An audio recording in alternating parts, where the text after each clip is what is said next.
So, our today's topic is non-stoichiometric defects. Already in the previous class we discussed about stoichiometric defects. Non-stoichiometric और stoichiometric defects में क्या फर्क है?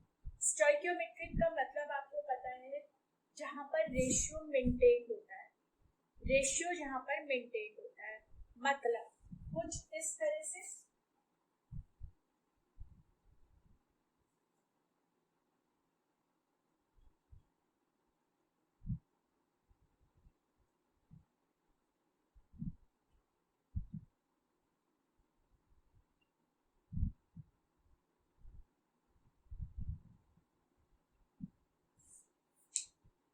जितने यहाँ पर कैटायंस है उतने ही एनायंस है कि नहीं? जितने कैटायंस है उतने ही एनायंस है।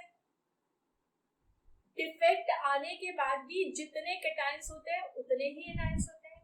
जब ऐसा होता है तो हम क्या बोलते हैं? Defect is a stoichiometric defect.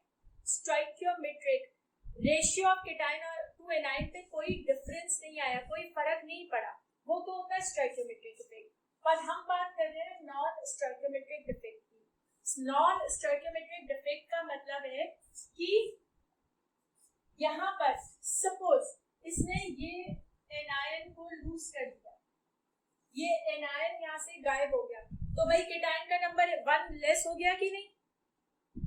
हो गया, एक कैटायन कम हो गया कि नहीं? और कैटायन कम हो गया, कैटायन कम हो गया तो anion to cation ratio disturb हुआ या नहीं? देखो दोबारा से, यहाँ पर 1 2 3 4 5 6 7 8 कैटायन 8 है और एनायन कितना है? 1 2 3 4 5 6 7 8 4 5 6 7 8 1 ये ऐसे करोगे।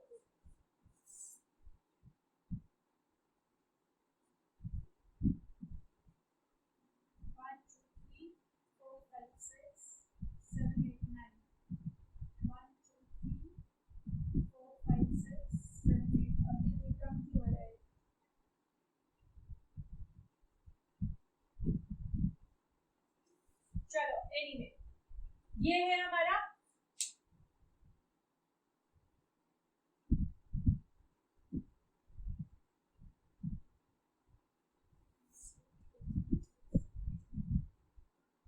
ये है हमारा 9:9 सेम रेशियो।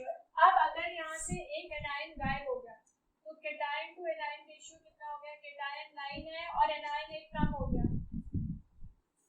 स्टोइकियोमेट्री डिस्टर्ब हो गई, स्टोइकियोमेट्री डिस्टर्ब हो गई। ऐसे वाले डिफेक्ट्स को बोलते हैं नॉन स्टोइकियोमेट्रिक डिफेक्ट्स, जिसमें स्टोइकियोमेट्री डिस्टर्ब हो जाती है, जिसमें स्टोइकियोमेट्री डिस्टर्ब हो जाती है।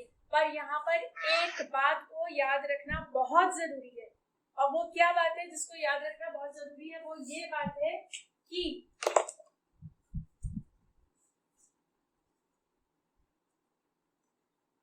इलेक्ट्रिकल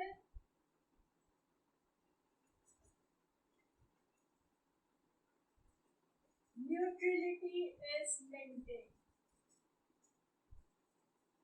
मतलब ये आयोनिक सॉलिड्स में ज्यादातर आ रहा है, तो वहां पर पॉजिटिव और नेगेटिव चार्जेस है, कैटायंस और एनायंस है।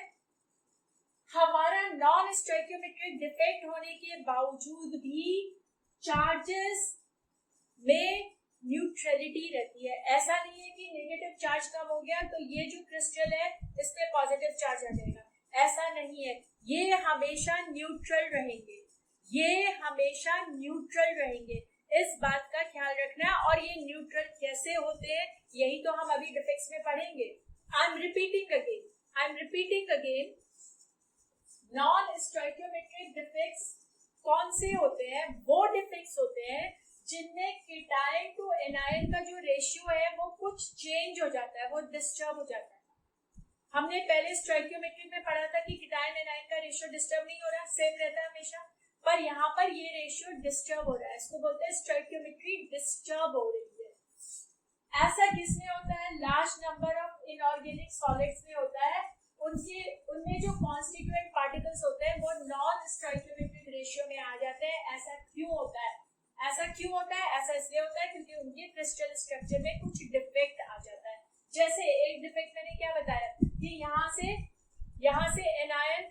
वजह से कैसे भी गायब हो गया, एनायन गायब हो गया, तो भाई केटायन एनायनिक रेशियो डिस्टर्ब हो गया कि नहीं, एनायन केटायन का रेशियो डिस्टर्ब हुआ कि नहीं, यहाँ पर ये एनायन केटायन का रेशियो डिस्टर्ब हो गया। और ऐसे ही डिफेक्ट्स को बोला जाता है नॉन स्टोइकियोमेट्रिक डिफेक्ट्स।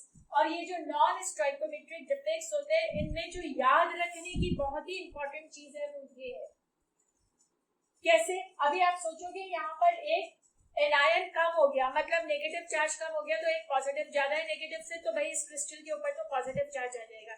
नहीं, ऐसा नहीं होता है, पॉजिटिव चार्ज नहीं आएगा, ये न्यूट्रल ही रहेगा। Electrical neutrality will always be maintained, ये हमेशा न्यूट्रल रहेगा। और न्यूट्रल कैसे रहेगा, यही तो हमें पढ़ना है इसमें, यही तो हम देखेंगे कि न्यूट्रल कैसे रहता है। तो अभी देखने वाले हैं ये कैसे रहता है, पहले जरा जाने तो डिफेक्ट कैसे होते हैं। नॉन स्टोइकियोमेट्रिक डिफेक्ट्स हमारे दो तरीके के होते हैं, दो वजह से, इनके कॉजेस दो हैं। क्या कॉजेस हैं? एक तो है मेटल एक्सेस हो गया, मेटल से केटायन बनता है कि एनायन, ऑब्वियसली केटायन बनता है, मेटल से केटायन बनता है ना, पॉजिटिव बनता है, मेटल तो इलेक्ट्रॉन्स को लूज करते हैं। तो यहाँ पर क्या होता है, केटायन एक्सेस में हो गया, मेटल एक्सेस में हो गया, तो मेटल एक्सेस डिफेक्ट हो गया। और मेटल एक्सेस में होने के भी दो कारण है। एक कारण है कि एनायन कम हो गया, आपने देखा यहाँ एनायन कम हो गया था, यहाँ पर एनायन कम हो गया था तो केटायन ज्यादा हो गया ना, एनायन कम होने की वजह से केटायन ज्यादा हो गया, तो दिस इज एनायनिक डेफिशिएंसी या वैकेंसी। और दूसरा होता है due to cation at interstitial site, interstitial site पे कोई केटायन का पार्टिकल एक्सेस आ गया है, इंटरस्टिशियल साइट पे केटायन का पार्टिकल एक्स्ट्रा आ गया है, तो भी तो केटायन एक्स्ट्रा हो जाएगा, that will be metal excess defect.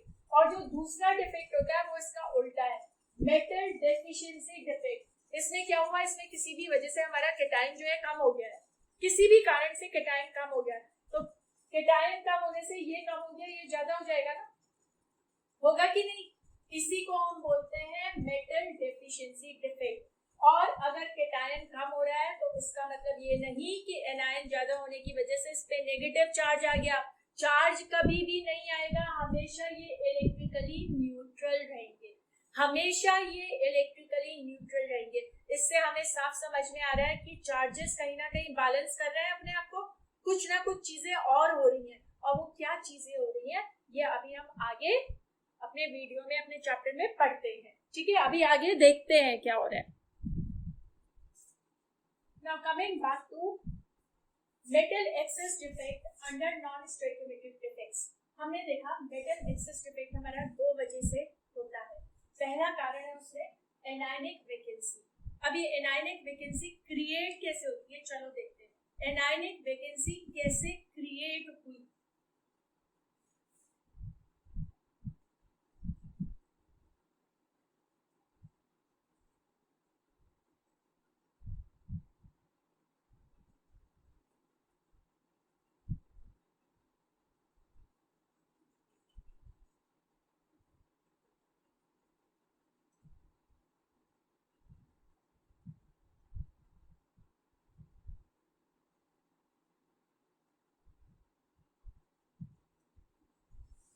ये हमारा क्रिस्टल है, ऑब्वियसली आयनिक है ना, आयंस है, इसमें खूब सारे आयंस है। चलो हम इसको समझने के लिए एग्जांपल ले लें कि ये हमारा पोटेशियम क्लोराइड का क्रिस्टल, सपोज पोटेशियम क्लोराइड का क्रिस्टल है, just for example potassium chloride का क्रिस्टल है, तो भाई इसमें पोटेशियम के पॉजिटिव और क्लोराइड के नेगेटिव आयंस होंगे कि नहीं होंगे, पोटेशियम के पॉजिटिव क्लोराइड के नेगेटिव आयंस होंगे। अब हमने क्या करा, ये हमारा क्रिस्टल है पोटेशियम क्लोराइड का, इसके थ्रू हमने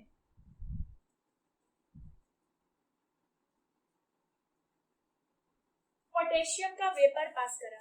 अब बताओ पोटेशियम वेपर फॉर्म में कब जाएगा, भाई जब टेम्परेचर हाई करोगे तब तो वेपराइज होगा वो, तो इसके ये एनर्जेटिक पोटेशियम वेपर्स हैं। अब देखो यहाँ हुआ क्या, थोड़ा सोचो यहाँ क्या हुआ, पोटेशियम के एक एटम में पोटेशियम आयन फॉर्म करा क्योंकि उसने एक इलेक्ट्रॉन को लूज कर दिया किसी वजह से। फिर समझो, किसी भी कारण से जब ये पोटेशियम के वेपर्स इस पोटेशियम क्लोराइड के क्रिस्टल के पास थ्रू हो रहे थे, तो किसी भी वजह से पोटेशियम के एटम ने इलेक्ट्रॉन को लूज करके पोटेशियम आयन फॉर्म कर लिया। ठीक है, अब ये पोटेशियम आयन यहाँ से पास हो रहा है, इसको इमेजिन करो, इसके थ्रू पास हो रहा है। तो इसने क्या करा, इस पोटेशियम के आयन ने क्या करा, ये पोटेशियम का आयन पॉजिटिवली चार्ज है, तो भाई इसका नेगेटिव आयंस के साथ अट्रैक्शन बहुत ज्यादा है, होगा कि नहीं, नेगेटिवली चार्ज आयंस के साथ अट्रैक्शन। और नेगेटिवली चार्ज कौन से है, क्लोराइड के हैं यहाँ। तो ये क्या करेगा, ये एक क्लोराइड के आयन को खींच लेगा, यहाँ से निकाल लेगा, यहाँ से निकाल लेगा। सपोज ये निकल गया, ये क्लोराइड का आयन यहाँ से निकल गया, खींच लिया इसने। आ रही है बात समझ, इतनी बात समझ में आ रही है भाई। पोटेशियम के वेपर्स को इसके थ्रू पास करा, तो पोटेशियम का एक जो एटम है उसने इलेक्ट्रॉन को लूज करके पोटेशियम आयन बना दिया, पॉजिटिवली चार्ज था। इस पॉजिटिवली चार्ज आयन ने यहाँ के नेगेटिव आयन को अपनी तरफ अट्रैक्ट कर लिया, खींच लिया। ये तो वैसी बात हो गई ना, आपके ग्रुप ऑफ फ्रेंड्स हैं, सपोज आप 5 फ्रेंड्स हो और कोई ऐसा एक और आपकी एज का स्टूडेंट आया जिसने आपके 5 जो ग्रुप है, 5 फ्रेंड्स का जो ग्रुप है, उसमें से एक फ्रेंड से दोस्ती कर ली, और वो उसका जो अट्रैक्शन था उस फ्रेंड के लिए, जो ये एक फ्रेंड आपके ग्रुप का है और ये बाहर वाला है, इसने इससे दोस्ती कर ली, इतनी गहरी दोस्ती हो गई कि इस फ्रेंड का अट्रैक्शन इसके लिए ज्यादा हो गया, तो ये आपके ग्रुप से निकल के चला गया इसके पास। आप लोगों के ग्रुप से दोस्ती टूट गई और इससे दोस्ती जुड़ गई। आई बात समझ में? वही पोटेशियम ने किया, पोटेशियम ने अट्रैक्शन किया, तो ये क्लोराइड का आयन निकल के चला गया पोटेशियम के साथ, और यहाँ क्या हो गया, यहाँ जगह खाली हो गई। जगह खाली हुई, कौन गया, एनायन गया, एनायन ने जगह खाली करी, इसी को तो एनायनिक वैकेंसी बोलेंगे। एनायन की वजह से वैकेंसी हुई, जगह खाली हो गई। अब देखो यहाँ पर कैटायन और एनायन का रेशियो कितना है, 1 2 3 4 5 6 7 8 9, 1 2 3 4 5 9:9 है। पर जब ये एक निकल गया यहाँ से एक निकल गया, तो ये कितना रह गया कि नहीं, ऐसे रहेगा, एक गायब हो चुका है, यहाँ निकल आया। तो बेटा ये तो अब देखो ना, देखा आपने कि रेशियो चेंज हो गया, तो स्टोइकियोमेट्री डिस्टर्ब हो गई, तो ये कैसा डिफेक्ट होगा, ये नॉन स्टोइकियोमेट्रिक डिफेक्ट होगा। पर सबसे पहले एक बात बताई थी, नॉन स्टोइकियोमेट्रिक डिफेक्ट्स में क्या होना है, इलेक्ट्रिकल न्यूट्रलिटी मेंटेन होनी है। अब यहाँ तो आपके 9 पॉजिटिव और 8 नेगेटिव चार्जेस हो गए, तो एक पॉजिटिव एक्स्ट्रा हो गया। अब ये कैसे न्यूट्रल होता है, देखो क्या चीज बची, ये रह गया ना, ये तो बेचारा अकेला पड़ा है, तो ये सोच रहा है मैं अकेला क्यों रहूं, मैं यहाँ चला जाता हूँ ना। खुद ही काउंट कर लो ना, 9 पॉजिटिव और 9 नेगेटिव चार्जेस है कि नहीं, 8 क्लोराइड के हैं और 1 इलेक्ट्रॉन का है, हो गया कि नहीं न्यूट्रल हो गया। इस तरह से इलेक्ट्रिकल न्यूट्रलिटी इसकी मेंटेन होती है। और इसमें क्या हुआ है, इसमें कैटायन मेटल का होता है, कैटायन एक्सेस में, इसलिए इसको बोलते हैं मेटल एक्सेस डिफेक्ट। किससे क्रिएट हुआ, एनायन के लॉस से, एनायनिक वैकेंसी की वजह से, इसलिए यस। तो यहाँ क्या हुआ, यहाँ इलेक्ट्रिकल न्यूट्रलिटी मेंटेन हो गई, क्योंकि एक नेगेटिव आयन कम हुआ, यहाँ चला गया, नेगेटिव चार्ज कम हुआ, तो भाई ये इलेक्ट्रॉन आ गया, इसने इसको बना दिया है न्यूट्रल।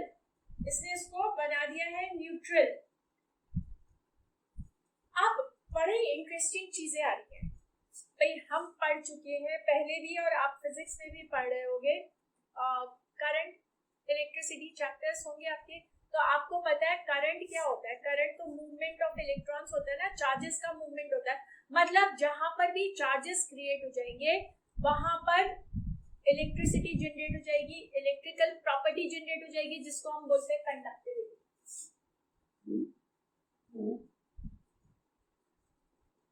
कंडक्टिविटी का मतलब क्या है, ease with which the current flows, कितनी आसानी से करंट फ्लो कर रहा है किसी सब्सटेंस के थ्रू। जिस सब्सटेंस के थ्रू जितनी ज्यादा इजीली करंट फ्लो कर रहा है, उसकी कंडक्टिविटी उतनी ज्यादा है ये बात भाई। जो करंट को इजीली अपने थ्रू जाने दे रहा है, उसकी कंडक्टिविटी उतनी ज्यादा है। और करंट को फ्लो करने के लिए आपको पता है, या तो फ्री इलेक्ट्रॉन्स होने चाहिए या फ्री आयंस होने चाहिए। यहाँ पर जब नेगेटिव केटायन था और केटायन और एनायंस बैलेंस थे, क्रिस्टल में मौजूद थे, क्रिस्टल में एक दूसरे से सटे हुए थे, एक दूसरे से बॉन्डेड थे, तो ये these were not free to move, मतलब इसकी कंडक्टिविटी लगभग जीरो थी। बट जब इसने ये आयन को खो दिया, यहाँ क्या आ गया, इलेक्ट्रॉन आ गया, और इलेक्ट्रॉन तो भाई छोटे साइज के होते हैं, वो तो आराम से मूव कर सकते हैं क्रिस्टल में। अगर वो मूव कर सकते हैं तो क्या होगा, current can flow through this becomes electrically conductive, इसकी कंडक्टिविटी बढ़ जाएगी, इसमें इसकी कंडक्टिविटी इंक्रीज हो जाएगी। Very important point, due to this effect conductivity increases. Due to this effect, the conductivity increases.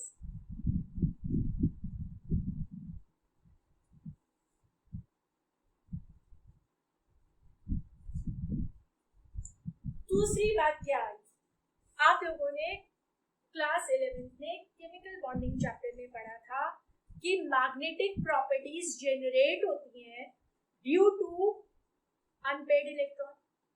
जिस एटम के पास अनपेड इलेक्ट्रॉन्स होंगे वो क्या कहलाएगा, उसके पास मैग्नेटिक प्रॉपर्टी होगी, वो कहलाता है पैरामैग्नेटिक, और जिसके पास सारे इलेक्ट्रॉन्स पेयर्स में होते हैं वो होता है diamagnetic.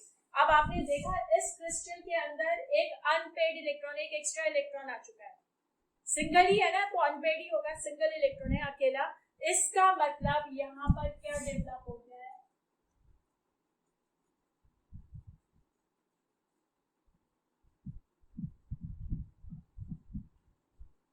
Paramagnetic property, paramagnetic behaviour, magnetism develop हो गया है।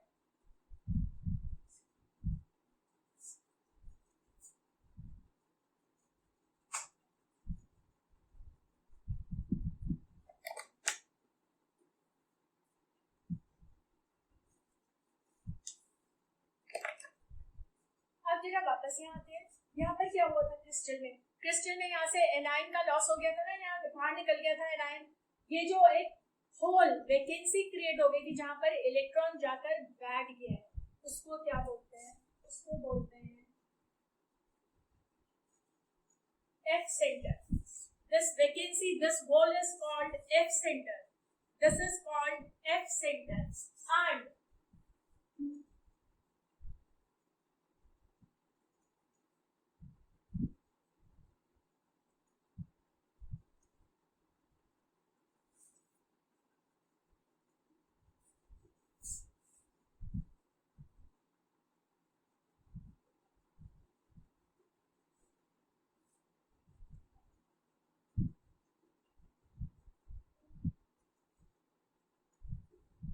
F center is responsible for imparting color to the crystal. F center is responsible for imparting color to the crystal.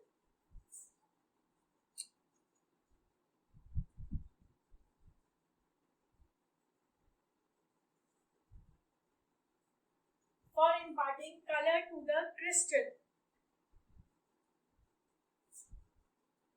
अब देखो ये कैसे होता है, पोटेशियम वेपर्स ने, पोटेशियम ने जब पोटेशियम वेपर्स में, मतलब पोटेशियम मेटल जब पोटेशियम वेपर्स में कन्वर्ट हुआ, ऑब्वियसली हीट एनर्जी अप्लाई करके हीट एनर्जी एब्जॉर्ब करती, एनर्जी एब्जॉर्ब कर ली, हीट एब्जॉर्ब कर ली, एब्जॉर्ब कर ली तो क्या हुआ, एक्साइटेशन होगा उसके इलेक्ट्रॉन्स में, एक्साइटेशन होगा, और अब जाके जब वो कूल होगा तो वो इलेक्ट्रॉन वापस क्या करेंगे, अपनी ग्राउंड स्टेट में आएंगे और उससे क्या होगा, वो एनर्जी को रिलीज करेंगे, और जो एनर्जी रिलीज होगी वो किसी ना किसी वेवलेंथ को कॉरेस्पॉन्ड करेगी, और जिस वेवलेंथ को कॉरेस्पॉन्ड करेगी उस वेवलेंथ के कॉरेस्पॉन्डिंग जो कलर होगा वही क्रिस्टल में आ जाता है। जैसे एग्जांपल लेते हैं सोडियम क्लोराइड, नमक किस कलर का होता है भाई, व्हाइट होता है ना, this is white in colour, this is white in colour, this is white in colour. अब इसने क्या करा, ये व्हाइट कलर का है आपका, और क्या हुआ है, जब इसमें ये वाला डिफेक्ट आ गया, इस डिफेक्ट आने से एफ सेंटर क्रिएट हो गया, और इसमें से जो लाइट क्या करी, इसने रिलीज करी, जो एनर्जी रिलीज हुई वो एनर्जी कॉरेस्पॉन्ड कर रही थी येलो कलर की वेवलेंथ के। तो जब इसमें डिफेक्ट आया, डिफेक्ट आने के बाद इस क्रिस्टल का कलर हो गया, इस क्रिस्टल का कलर हो गया येलो। डिफेक्ट आने के बाद इस क्रिस्टल का कलर हो गया yellow.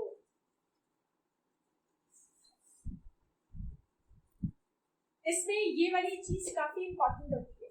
If Saturn is responsible for imparting color to the crystal, example NaCl का बहुत इंपॉर्टेंट है, इसको यहाँ नोट कर लो।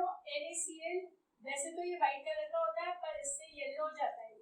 ये इस वाले इम्परफेक्शन की वजह से येलो हो जाता है, याद रखना है इसको।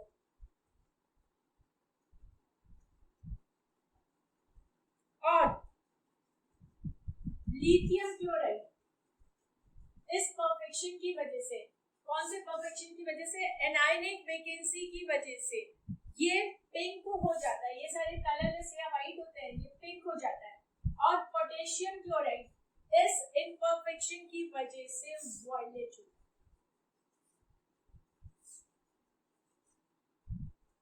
इंपॉर्टेंट है, आ सकते हैं 1 मार्कर में, ये पूछे भी जा सकते हैं 1 मार्कर में।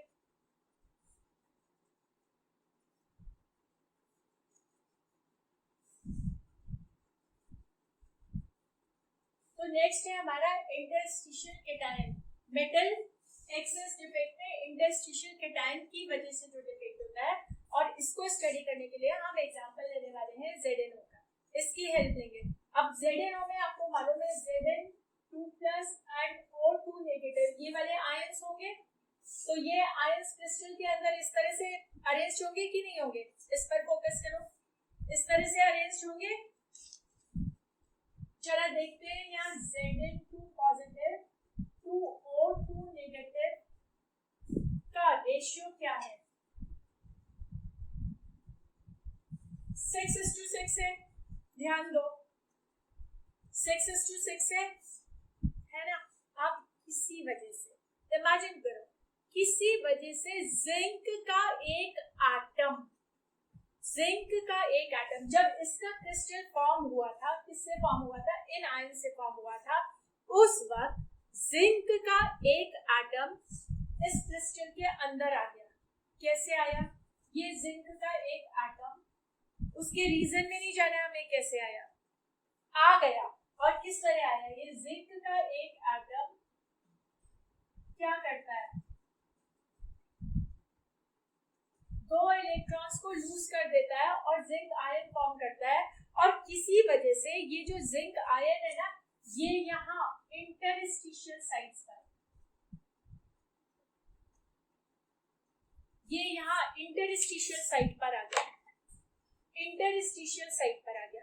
अब बेटा इंटरस्टिशियल साइट का मतलब है वॉइड में आया है, और आपको पता है वॉइड्स का साइज छोटा होता है, यानी कि इस तरह का डिफेक्ट मिलने के चांसेस उन वाले सब्सटेंसेस में, कंपाउंड्स में ज्यादा है जिसमें एनायन का साइज छोटा होता है, सॉरी जिनमें कैटायन का साइज छोटा होता है, जिनमें कैटायन का साइज छोटा होता है। और आपको पता है ये डी ब्लॉक को बिलोंग करता है, ट्रांजिशन है, डी ब्लॉक में आता है, इनके साइज छोटे होते हैं, इसलिए ये वॉइड में या इंटरस्टिशियल साइट पे एडजस्ट हो जाता है, इस तरह से एडजस्ट हो जाता है। अब प्रॉब्लम क्या हुई? इस तरह से ये एडजस्ट हुआ तो जो हमारा ये रेशियो था ये ऐसा हो गया कि नहीं?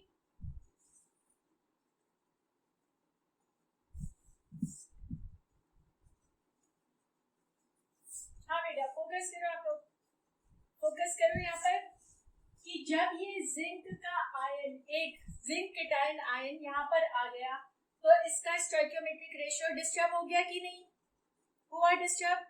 अब डिस्टर्ब स्टोइकियोमेट्रिक रेशियो हो रहा है, तभी तो ये नॉन स्टोइकियोमेट्रिक डिफेक्ट्स है। बट हमने क्या पढ़ा था? इलेक्ट्रिकल न्यूट्रलिटी तो मेंटेन होनी है, पर इसकी वजह से पॉजिटिव चार्जेस ज्यादा हो गए, नेगेटिव कम रह गए। अब ये कैसे मेंटेन होते हैं? देखो साथ में ये 2 इलेक्ट्रॉन भी तो प्रोड्यूस हुए, ये 2 इलेक्ट्रॉन भी तो प्रोड्यूस हुए हैं भाई, ये भी तो यहाँ कहीं चले जाएंगे, ये भी यहाँ पर आ जाएंगे। इंटरस्टिशियल साइट में ये 2 इलेक्ट्रॉन्स भी आ गए, और अब आप देखोगे इसकी इलेक्ट्रिकल न्यूट्रलिटी मेंटेन हो चुकी है, इसकी इलेक्ट्रिकल न्यूट्रलिटी मेंटेन हो चुकी है। आप सब समझ गए इसको? आसान चीज है, बहुत मुश्किल कुछ भी नहीं है इसमें, ध्यान देना है केवल इलेक्ट्रिकल न्यूट्रलिटी मेंटेन हो गई है। पर भाई एक बात है, इसमें आ चुके हैं फ्री इलेक्ट्रॉन्स, इसमें फ्री इलेक्ट्रॉन्स आ चुके हैं और फ्री इलेक्ट्रॉन्स की वजह से क्या होता है,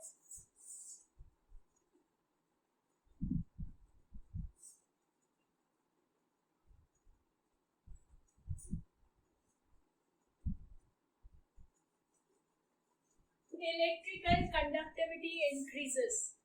Moreover, there are two unpaired electrons. There are two unpaired electrons. तो क्या होगा, magnetic paramagnetic property will be visible.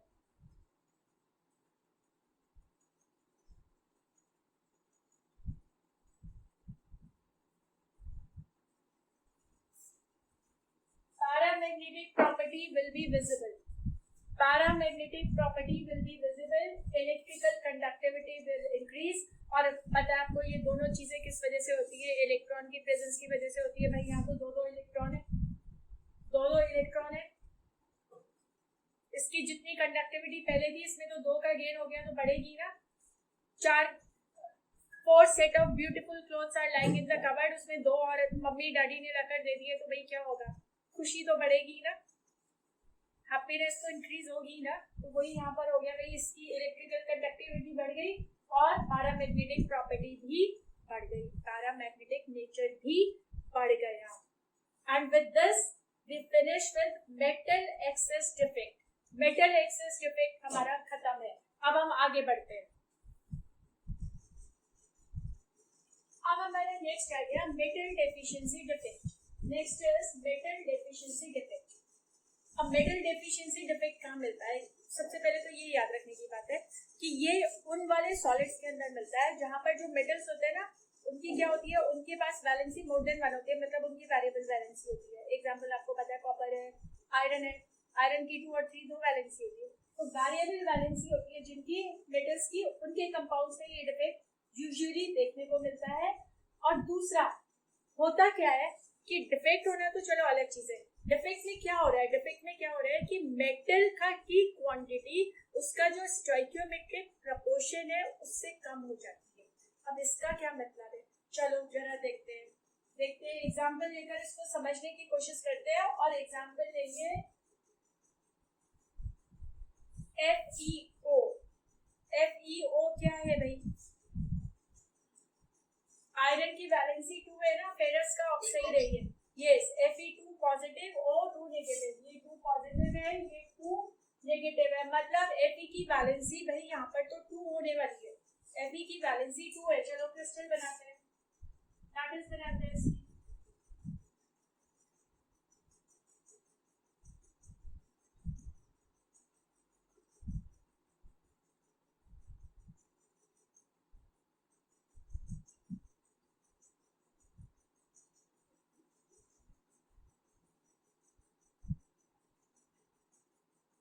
ये हमने इसकी क्रिस्टल लैटिस बनाई।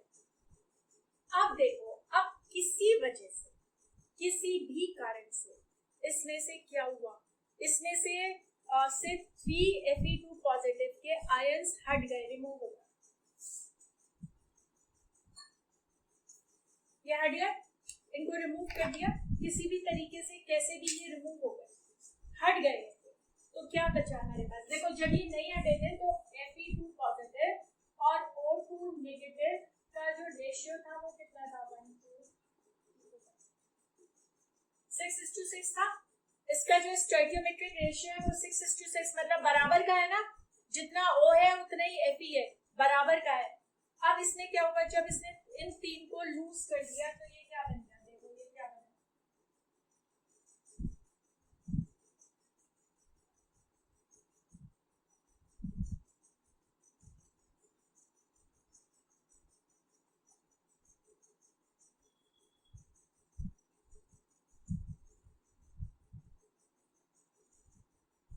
तो ये 3 जगह खाली हो गई, ये 3 जगह खाली हो गई है, कौन सी,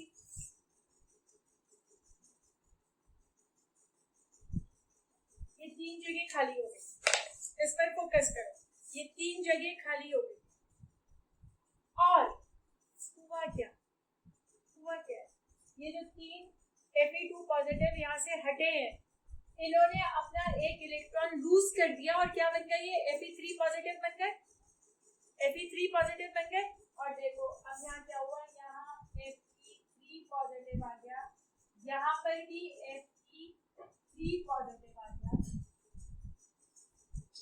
3 Fe2 पॉजिटिव गायब हुए तो 2 Fe3 पॉजिटिव आ गए।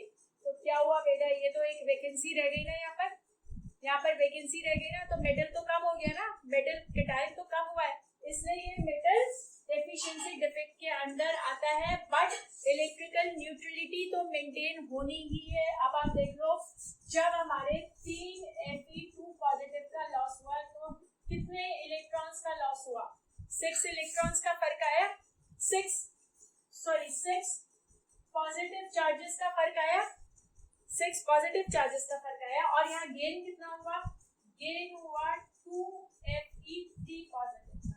बताओ कितने चार्जेस हुए, ये भी तो 6 पॉजिटिव चार्जेस हुए, जितने पॉजिटिव चार्ज घटे उतने ही पॉजिटिव चार्ज बढ़ गए, जितने कम हुए उतने ही बढ़ गए, मतलब बराबर चार्ज में क्या हुआ, इलेक्ट्रिकल न्यूट्रलिटी मेंटेन रही, यहाँ पर इलेक्ट्रिकल न्यूट्रलिटी मेंटेन रही है, चार्जेस बैलेंस हो चुके हैं। बट चार्जेस बैलेंस होने के बाद भी क्या है, Fe is deficit, Fe is in deficit, मतलब कम है, आयरन अभी भी कम है। अब इसमें क्या क्या आ गया हमारा, इसमें हमारे पास Fe2 पॉजिटिव है, इसमें हमारे पास Fe3 पॉजिटिव है, इसमें O2 नेगेटिव है। इनका क्या रेशियो है,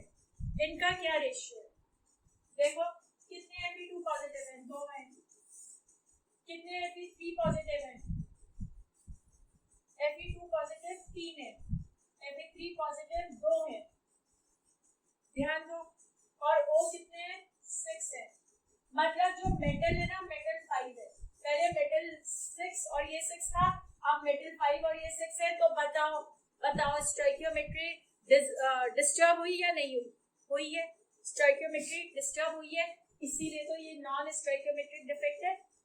स्टोइकियोमेट्री मेंटेन का है, डिस्टर्ब हो गई है, कम हो चुका है, मेटल डेफिसिट हो चुका है, कम हो चुका है, इसलिए ये मेटल एफिशिएंसी डिफेक्ट है। और इसमें एक छोटा सा एग्जांपल ले लेते हैं जिससे आपको ये बहुत ही अच्छे से समझ आ जाएगा। एक छोटा सा एग्जांपल लेते हैं जिससे ये समझ आ जाएगा, नोट करो इसको, आसान है, मुश्किल बिल्कुल नहीं है। किस चीज का हमें यहाँ पर यूज करना है, इलेक्ट्रिकल न्यूट्रलिटी। भले ही मेटल कम हो रहा है या मेटल ज्यादा हो रहा है, पर इलेक्ट्रिकल न्यूट्रलिटी मेंटेन हो रही है।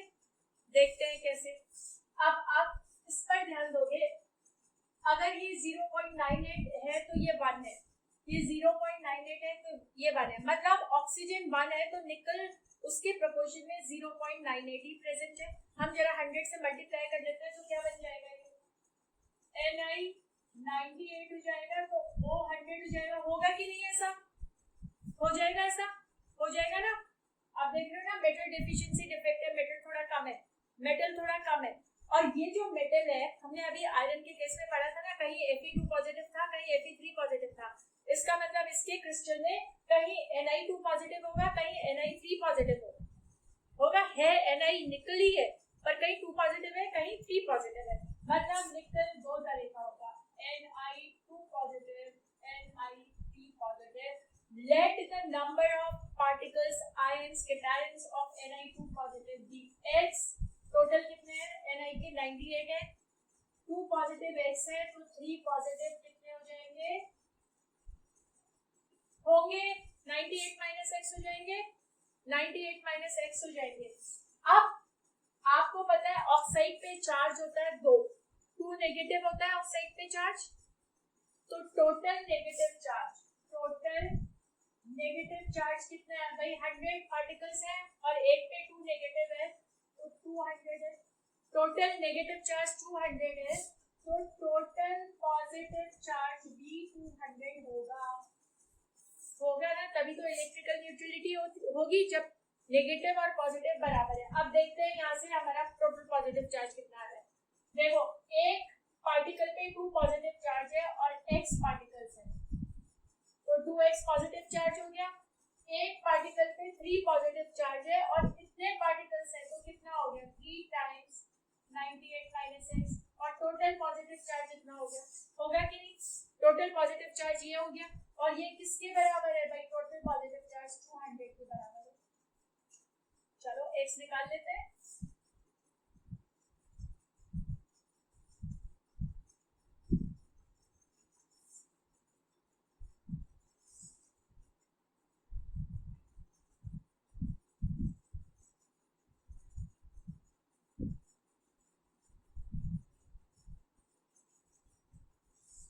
x इक्वल्स टू 94, x था Na2 पॉजिटिव, यानी कि Na2 पॉजिटिव के आयंस 94 है, ये हमारे Na2 पॉजिटिव है। तो Na3 पॉजिटिव कितना हो गया, Na3 positive is 98 minus x। Fourth question क्या कह रहा है, what fractions of nickel exist as Na2 positive and the other as Na3 positive. बताओ फ्रैक्शन आप निकाल लोगे, टोटल कितने हैं, टोटल 98 है, 98 में से Na2 पॉजिटिव क्या है 94, so fraction of Na2 positive will be amount of Na2 positive upon total. Solve कर लो, and fraction of Na3 positive will be amount of Na3 positive upon total. होगा कि नहीं, ऐसा ध्यान दो, होगा कि नहीं? कभी कभी पूछ लेते हैं दोनों का ratio, Na2 positive is to Na3 positive will be Na2 positive is 94 is to 4। कर लो इसको सॉल्व। कभी आपसे पूछ ले कि निकल 3 की प्लस 3 की परसेंटेज कितनी है, Ni3 positive 4 upon total into 100, ये सॉल्व कर लो, ये परसेंटेज ऑफ निकल निकल आई, ये परसेंटेज ऑफ निकल निकल आई। तो आप अब देखो कितने आसान क्वेश्चंस हैं और सबके सब ऐसे ही मिलते जुलते होते हैं, और इसके साथ हमारा मेटल डेफिशिएंसी डिफेक्ट पूरा हो।